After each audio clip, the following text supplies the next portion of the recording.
महाराष्ट्र की सियासत में अब एक और नया मोड़ आ चुका है। दरअसल आपको बता दें कि महाराष्ट्र में एक बार फिर से शिवसेना पार्टी के नाम और चुनाव चिन्ह को लेकर सियासत गरमाई हुई है। आपको अहम जानकारी दे दें कि शिवसेना पार्टी के नाम और चुनाव चिन्ह को लेकर सुप्रीम कोर्ट में इस वक्त सुनवाई जारी है और इस मामले पर अहम फैसले भी सुनाए जा रहे हैं।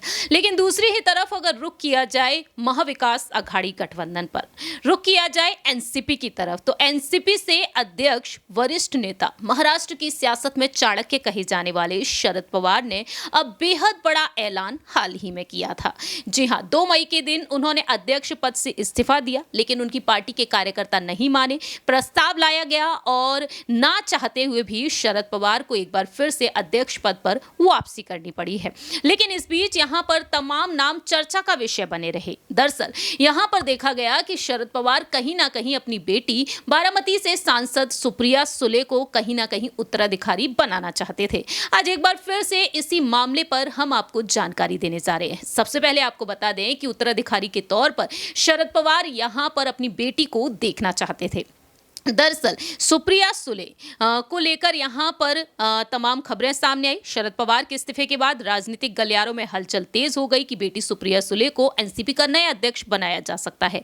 वहीं दूसरा नाम रहा यहां पर पूर्व उप मुख्यमंत्री अजीत पवार का। वहीं प्रफुल्ल पटेल, जयंत पाटिल, दिलीप वालसे के साथ साथ यहां पर तमाम तरीके की अटकलें तेज हुई। लेकिन अब बात की जाए यहां पर आखिरकार शरद पवार अपनी बेटी सुप्रिया सुले को वाकई में उत्तराधिकारी बनाना चाहते हैं।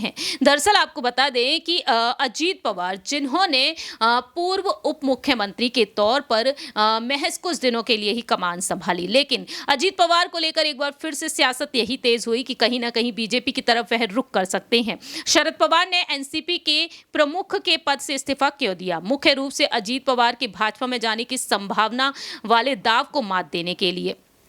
3 दिन बाद शरद पवार ने इस्तीफा क्यों वापस ले लिया? महाविकास अघाड़ी सहयोगी कांग्रेस और उद्धव ठाकरे की शिवसेना ने उन्हें बताया कि अगर अजीत पवार एनसीपी की राज्य इकाई का नियंत्रण कर लेंगे और उनकी बेटी और लोकसभा सांसद सुप्रिया सुले राष्ट्रीय अध्यक्ष बनती हैं तो पार्टी टूट जाएगी। ऐसे में अजीत पवार बीजेपी के साथ गठबंधन करना चाहते थे। लंबे समय से वे अपने वफादार विधायकों के साथ उस पार जा सकते थे, लेकिन इनाम यही था मुख्यमंत्री पद। जी हां, दावे ये किए गए कि अजीत पवार अगर बीजेपी की तरफ रुख करेंगे तो मुख्यमंत्री पद की दावेदारी के लिए उन्हें आगे किया जा सकता था 2024 में, और उप मुख्यमंत्री पद पर एकनाथ शिंदे आ सकते थे। लेकिन अब देखा जाए यहां पर ये बातें खुलकर सामने आई कि शरद पवार ने एक बड़ा दांव खेला। आखिरी पारी वह खेलते हुए नजर आ रहे हैं।